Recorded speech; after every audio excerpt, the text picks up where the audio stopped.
Voilà le monstre en personne.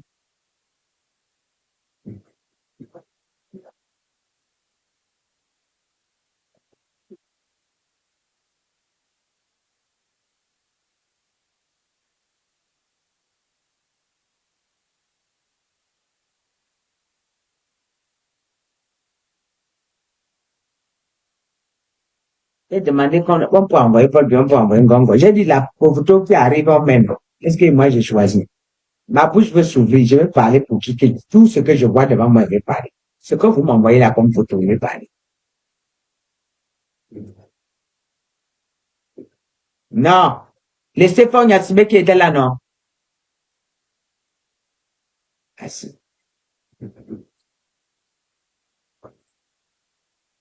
Ce monsieur-là, ça n'a pas de contrat aussi, c'est de mourir au pouvoir. Tous ces ministres vont l'abandonner. Je dis, tous ces ministres vont l'abandonner. Et maintenant, sa caisse est sec.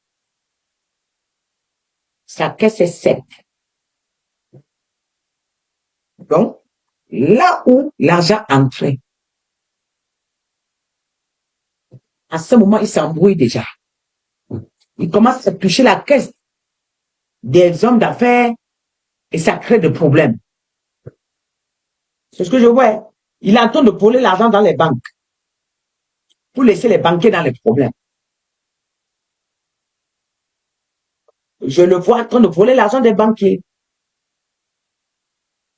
Je vois les hommes d'affaires qui font entrer leur argent, après on prend un montant, on récupère, ils cherchent à récupérer, on ne les donne pas. Voilà comment il est en train de tourner comme elle. Mais, il manque ses doigts. Il va manger sa propre peau, ce monsieur.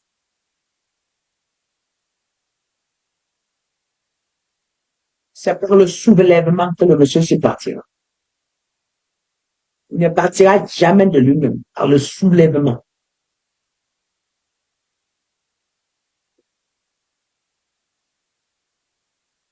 Et à un moment, les hommes en tenue vont l'abandonner aussi. À un moment, les hommes en tenue ils vont l'abandonner.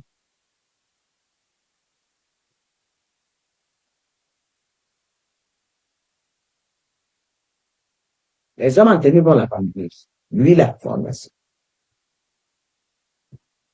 Donc, son camp est en train de se vider rapidement. Alors, pour assurer les Togolais, il ne prendra plus le pouvoir, c'est fini. Il va partir. Il ne peut. Souvent, en train de faire le chemin déjà. Il ne peut plus gouverner au Congo. Oui. Le vent du changement, souvent murmuré, parfois tempétueux, semble souffler avec une intensité renouvelée sur le Togo. Au cœur des discussions, des aspirations populaires et même des confidences murmurées, une nouvelle prophétie sur la chute dramatique de Fort Gnassingbé résonne comme un écho dans les ruelles animées de Lomé, les marchés foisonnants de Kara et les paisibles villages reculés. Cette prophétie, qu'elle soit le fruit d'une intuition collective, d'une analyse politique affûtée ou d'une véritable vision spirituelle, cristallise un désir ardent de rupture avec un système jugé immobiliste et autoritaire. Pour le journaliste démocrate que je suis, il est impératif d'analyser ce phénomène non pas comme une simple superstition, mais comme un symptôme puissant d'un malaise profond et d'une soif inaltérable de justice et de démocratie. Depuis la mort de Gnassingbé Eyadema en 2005 et l'intronisation controversée de son fils Fort Gnassingbé, le Togo a vécu sous une dynastie politique sans équivalent dans la région, à l'exception notable des Gabonais qui viennent, eux aussi, de briser une chaîne similaire. Cette succession de père en fils, loin d'apporter la stabilité promise, a souvent été perçue par une grande partie de la population comme une confiscation du pouvoir, un déni de la volonté populaire et un frein au développement démocratique. Les 15 dernières années ont été marquées par des manifestations massives brutalement réprimées, des contestations électorales systématiques, des arrestations d'opposants et de journalistes, et un climat de peur qui étouffe la liberté d'expression. Le poids de l'histoire et le souffle de la prophétie. Pour comprendre l'impact d'une telle prophétie, il faut plonger dans le terreau culturel et historique du Togo. Comme beaucoup de nations africaines, Le Togo est une terre où le spirituel et le temporel s'entremêlent intimement. Les prophéties, qu'elles proviennent de figures religieuses respectées, d'anciens sages ou de mouvements spirituels populaires, ont toujours eu un poids considérable dans l'imaginaire collectif. Elles ne sont pas toujours prises au pied de la lettre comme des prédictions infaillibles, mais elles agissent comme des catalyseurs d'espoir, des vecteurs de résilience et des rappels constants que même les régimes les plus établis ne sont pas éternels. Elles offrent une lueur d'espoir dans l'obscurité, un sentiment que les forces invisibles sont du côté de ceux qui aspirent à la justice. Cette nouvelle prophétie n'est donc pas une simple anecdote. Elle est le reflet d'une exaspération populaire qui a atteint un point de non-retour. Les Togolais, après des décennies de promesses non tenues, de privations et de violences, cherchent des signes, des confirmations que leur patience n'est pas vaine.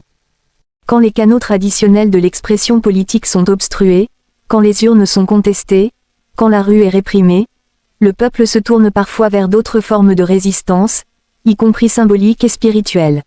La prophétie devient alors une forme de discours alternatif, un moyen de maintenir la flamme de l'espoir et la conviction que le changement est inéluctable. Les signes du mécontentement et les fissures du régime. Au-delà de la dimension mystique, l'analyse d'un journaliste démocrate doit s'ancrer dans la réalité tangible. Quels sont les éléments concrets qui nourrissent cette prophétie et la rendent crédible aux yeux du peuple togolais? Premièrement, la crise économique et sociale est un facteur majeur. Malgré les discours officiels, une grande partie de la population togolaise peine à joindre les deux bouts. Le chômage des jeunes est endémique, l'accès aux services de base comme la santé et l'éducation reste précaire pour beaucoup, et l'écart entre une élite connectée au pouvoir et la majorité des citoyens ne cesse de se creuser. Les richesses du pays, qu'il s'agisse des ressources naturelles ou des revenus d'activités économiques, semblent bénéficier à un cercle restreint, tandis que le Togolais moyen vit dans la précarité. Cette injustice criante alimente un ressentiment profond et la conviction que seul un changement radical de leadership peut inverser cette tendance. Deuxièmement, la fermeture de l'espace démocratique est une constante source de frustration. Les élections, qu'elles soient présidentielles ou législatives, sont régulièrement entachées d'irrégularités, de contestations et de l'impression générale que les dés sont pipés. L'opposition politique est fragmentée, souvent marginalisée et ses leaders sont fréquemment harcelés ou emprisonnés. La liberté de la presse est restreinte, les médias indépendants sont sous pression, et la société civile est étroitement surveillée. Dans ce contexte, où la voix du peuple est étouffée, la prophétie devient une sorte de dernier recours, une affirmation que la vérité finira par éclater et que la justice divine ou cosmique se manifestera. Troisièmement, la lassitude de la communauté internationale. Si par le passé, Fornia Singbe a pu compter sur un certain soutien ou une complaisance des partenaires extérieurs, cette tendance semble s'éroder. Les coups d'État récents dans la sous-région, qui ont vu des régimes jugés impopulaires renversés, ont envoyé des ondes de choc. L'attachement aux principes démocratiques, même s'il est souvent teinté de pragmatisme, est de plus en plus mis en avant par les organisations régionales et internationales. La pression pour des réformes démocratiques, pour le respect des droits de l'homme et pour une gouvernance transparente, est croissante. Le régime togolais, conscient de cette évolution, tente de rassurer, mais les actes concrets manquent à l'appel. Quatrièmement, les tensions internes au sein du régime. Aucune dynastie n'est éternellement monolithique. Des rumeurs de dissension, de lutte d'influence au sein des cercles du pouvoir, de l'armée et de l'administration, circulent avec insistance. La longévité d'un régime autoritaire repose souvent sur un équilibre subtil de loyauté et d'intérêt. Si cet équilibre commence à vaciller, si des factions estiment que leur avenir serait mieux assuré avec un changement de cap, alors les fissures peuvent s'élargir et précipiter une chute inattendue. Les prophéties se nourrissent souvent de ces bruits de couloir, interprétant chaque indice comme un signe avant-coureur.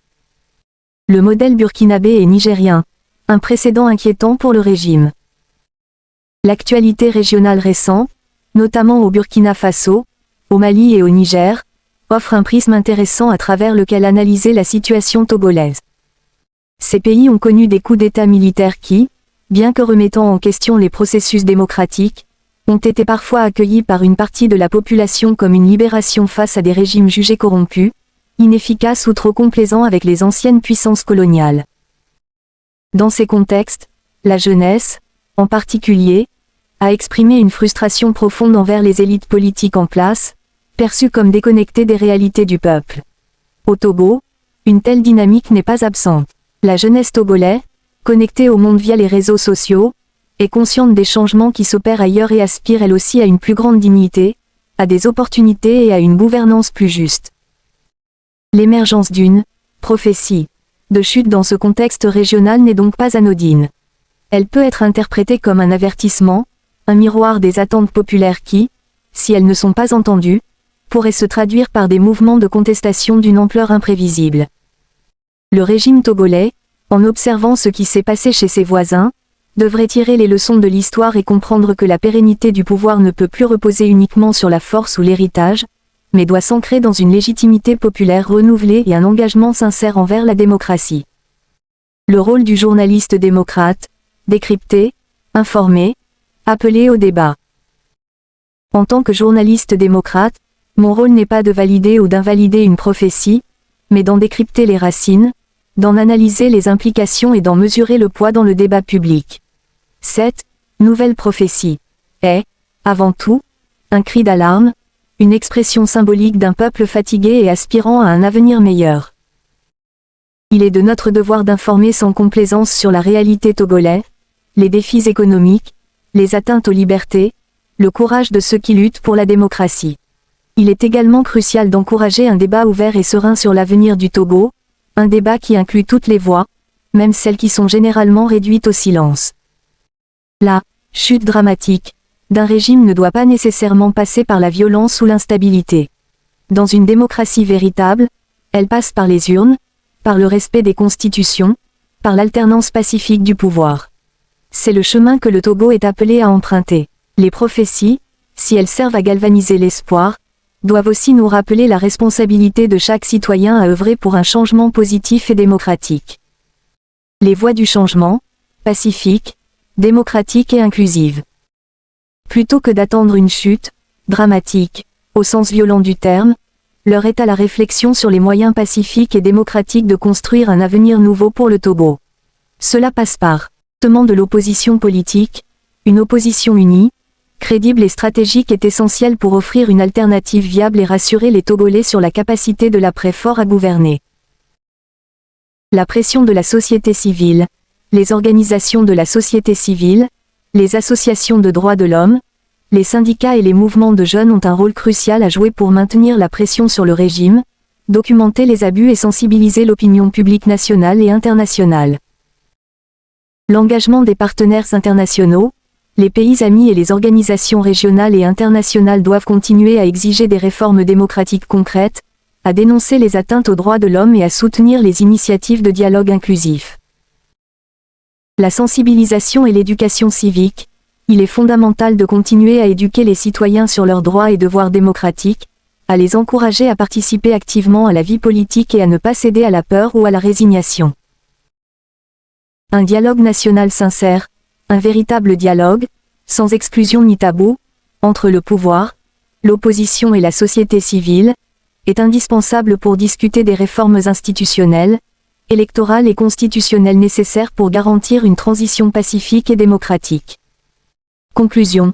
L'espoir, moteur de l'histoire. La nouvelle prophétie sur la chute dramatique du dictateur Faure Gnassingbé est plus qu'une simple rumeur. C'est un baromètre de l'état d'esprit d'une nation, un indicateur de l'intensité du désir de changement et un appel à l'action. Elle nous rappelle que l'histoire est toujours en mouvement, et que même les régimes les plus enracinés finissent par céder face à la volonté inébranlable d'un peuple qui aspire à la liberté et à la dignité. En tant que journaliste démocrate, je crois fermement que le destin du Togo est entre les mains des Togolais. Que cette prophétie soit un signe divin ou le reflet d'une intuition collective, elle doit servir de catalyseur pour une mobilisation pacifique, démocratique et résolue. Le Togo a le potentiel de devenir un phare de la démocratie en Afrique de l'Ouest, et c'est un avenir que nous devons tous construire ensemble, avec courage, persévérance et un amour indéfectible pour la justice et la liberté. La chute ne sera pas dramatique, si elle est le fruit d'un processus démocratique et pacifique, respectueux de la volonté populaire. C'est à cela que nous devons tous œuvrer, pour que la prophétie se réalise non pas dans le chaos, mais dans le triomphe de la démocratie et de la justice pour tous les Togolais. L'espoir est un moteur puissant de l'histoire, et au Togo, cet espoir brille plus fort que jamais.